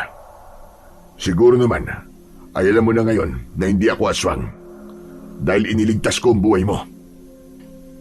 Hindi na nakapagsalita pa si Franco. Marahil ay hindi pa rin siya makapaniwala sa mga nangyari. Tumalikod na ako para umalis. Nakakailang hakbang pa lang ako nang tawagin ako ni Franco. Pagharap ko sa kanya ay nagtaka ko nang bigla niya akong niyakap at narinig ko ang pag-iyak niya. Maraming salamat. Salamat dahil iniligtas mo ako. Akala ko talaga mamamatay na ako kanina eh. Akala ko hindi mo ako tutulungan dahil sa masasamang bagay na ginawa ko sa'yo sa lahat ng kasalanan ko. Tawarin mo ako, Gustavo. Patawad. Lahat gagawin ko para na mapatawad mo ako. Pwede ba? Tumigil ka nga sa pag-iyak mo. Hindi bagay sa'yo eh. Para kang kalabaw na umaatungal. Bagya kong itinulak si Franco. Napapahiya niyang pinunasan ang luha niya. Pasensya ka na talaga. Hindi ko kasi talaga mapigilang hindi umiyak eh. Kasi akala ko talagang katapusan ko na eh. Pero, bakit mo pala ako tinulungan, Gustavo? Sa lahat ng kasalanan ko sa'yo, nagawa mo pa rin akong ipagtanggol laban sa mga aswang. Simple lang ang sagot ko sa talong na yan. Dahil kailangan mo ang tulong ko.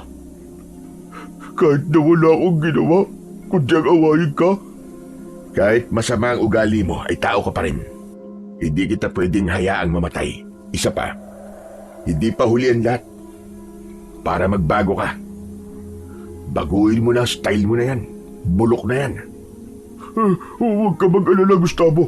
Babawi ako sa'yo bilang ganti sa pagliligtas mo sa akin. Lilinisin ko ang pangalan mo sa mga tao at aaminin ko sa kanila na hindi totoo ang mga sinabi ko. At ginawa ko lang yun para gantihan ka. Sigurado ka ba na kaya mong gawin yan? Sa pagkakakilala ko sa'yo alam kong hindi ka marunong magpakumbaba. Gagawin ko, promise. Tatanggapin ko kahit marami magalit sa akin. Ang gusto ko lang ay maitama ang lahat ng pagkakamali na gawa ko. Lalong-lalo na sa'yo. Kanina kasi habang inaatake ako ng aswang, ay doon ko napagtanto kung gaano ako kasamang tao. May maganda rin palang resulta yung paglapa sa'yo ng aswang. Dahil naisip mo mga bagay na yan. Kung bukal sa iyong kalooban, nalinisin ang pangalan ko, ay hahayaan kitang gawin yan. Pero sa ngayon, ay kailangan mo munang madala sa center dahil sa mga sugat mo. Inalalayan ko si Franco sa paglalakad palabas ng gubat. Nang sandaling yon, ay hindi ko kayang itanggi sa akin sarili na napakasaya ko. Kung gagawin kasi ni Franco ang sinabi niya, ay malaki ang posibilidad na makabalik na ako sa aking bahay. Habang naglalakad, ay muling nagsalita si Franco. Paano ka pala natutong makipaglaban sa mga aswang? Bakit bigla ka naging interesado sa buhay ko? Masama bang kilalanin ng taong pinagkakautangan ko ng aking buhay? Sa lugar kung saan ako galing, ay nakikipaglaban na ako sa mga aswang. Tinuruan ako ng tatay ko na isang mahusay na mananabas ng mga aswang. Kaya pala ang bilis mo napatay yung 2 aswang kanina. Sanay na sanay ka na pala sa ganung pakikipaglaban. Pero bakit hindi mo sinabi sa amin na ikaw yung pumapatay sa mga aswang? Kung nalaman lang sana kagad yun ng mga tao, sigurado ako na marami ang hahanga sa'yo. Personal ang dahilan ko kung bakit ayokong ipaalam sa mga tao ang bagay na yun. Kaya naman ihilingin ko rin sa'yo na huwag mong sabihin sa kahit na sino na ako ang pumatay sa mga aswang. Ayoko nga. Sasabihin ko yun sa kanila. Kailangan malaman ng mga tao ang kabayanihan mo. Magsasalita pa sana ako nang mula sa hindi kalayuan ay nakita namin na may mga taong papalapit sa amin. Hanggang sa nalaman namin na sina Kapitan Igni yun at may kasama siyang mga tanod. Agad na ipinaliwanag ni Franco kay Kapitan Igmi ang nangyari at matapos yun ay dinala namin si Franco sa center upang magamot ang kanyang mga sugat. Nang mga sunod na araw ay isang pagpupulong ang ginanap sa plaza. Yun ay bilang pagtupad ni Franco sa sinabi niya sa akin na lilinisin niya ang pangalan ko sa mga tao. Sinabi roon ni Franco na isang kasinungalingan ang sinabi niya noon na isa akong aswang at yun ay ginawa niya para sirain ako. Hindi ko na nagawang pigilan pa si Franco nang sabihin niya na ako ang pumatay sa mga aswang at nang sabihin niya na ako ang misteryosong tagapagtanggol ay hindi makapaniwala ang mga tao. Lahat sila ay nagulat sa katotohanan yon. Pagkatapos magsalita ni Franco, ay napansin ko na iba na ang tingin ng mga tao sa akin. Merong mga nahihiya at meron din na halatang nais akong lapitan para pasalamatan. Pag-alis ko sa unahan, ay sinalubong ako ni Lola Petra at Baste. Talagang napakabuti mo, Gustavo. Biruin mo, kahit walang ginawang maganda si Franco sa iyo, ay iniligtas mo pa rin siya. Sa lugar na ito siya nakatira, kaya obligasyon ko pa rin na tulungan at iligtas siya. Pero napakasaya ko dahil sigurado ko na simula sa araw na ito ay magbabago na ang buhay mo. Hindi ka nakatatakutan at sana ay hayaan mo rin maging bukas ang puso mo para papasukin ang mga taong nais kang maging kaibigan. Tanging matipid na ngiti ang isinagot ko kay Lola Petra. Pero sa loob-loob ko ay walang pagsidlan ang aking kasiyahan dahil alam kong tama si Lola Petra. Kailangan ko nang ihanda ang sarili ko sa mga magagandang pagbabagong mangyayari sa buhay ko. Simula noon ay nagbago na ang takbo ng buhay ko. Hindi na ako ang lalaking iniiwasan at kinatatakutan. Marami na ang umingiti at bumabati sa akin tuwing naglalakad ako sa kalsada. Makalipas ang ilang buwan, ay wala nang nangyaring pag-atake ng mga aswang at unti-unti nang bumalik sa normal ang buhay ng lahat. Binigyan ko ng puhunan si Lola Petra para makapagbukas ng isang maliit na karinderya dahil alam kong matagal niya na yung pangarap. Naging maayos din ang lahat sa pagitan namin ni Franco. Naging magkaibigan kami at humingi siya ng tulong sa akin para matuto kung paano lumaban sa aswang. Hindi naman ako naging madamot sa mga nalalaman ko dahil alam kong mas mabuti kung dalawa kaming handa kung sakaling may sumalakay ulit na mga aswang. At sa mga naranasan ko sa buhay, ay naisip ko na mahirap talagang bumangon at magsimula muli matapos kang malugmok. Pero mas nagiging madali ang pagbangon kapag may mga taong handang umunawa at tumulong sa'yo. Sa kaso ko, sina Lola Petra at Baste ang naging lakas ko para muling tumayo at harapin ang buhay nang hindi na nag-iisa. Hanggang dito na lamang po ang aking kwento. At sana ay marami po kayong natutunan na magagandang aral. Sa kwentong inyong napakinggan ay pinatutunayan lamang na mahalagang tandaan na ang panghusga sa kapwa ay batay lamang sa panlabas na anyo o sa kakayahan na nakikita natin ay isang malaking pagkakamali. Sapagkat hindi natin tunay na nalalaman ang laman ng puso at ang kabutihang maaaring taglay ng isang tao. Maaaring ang tahimik, kakaiba o hindi kahanga-hanga sa ating paningin ay siya palang magiging sandigan at tagapagligtas sa oras ng pangangailangan. At maaaring siya rin ang may pusong handang tumulong nang walang hinihintay na kapalit. Kaya sa halip na mangusga, mas makabubuting pagtuunan natin ng pansin ang sariling asal at ang mga mabubuting gawa na maiaambag natin sa lipunan. Sa pamamagitan nito, nagiging daan tayo ng pagkakaunawaan, respeto at kapayapaan. Mga haliging magpapaganda sa ugnayan ng bawat isa at magpapatatag sa ating bayan. Maraming salamat po sa walang sawang pagsuporta at pakikinig sa aking mga YouTube channel na The Voice Addict at mga kwento ni Apong Isaac. Hanggang sa muli, at pagpalain nawa kayo ng Diyos na may kapal.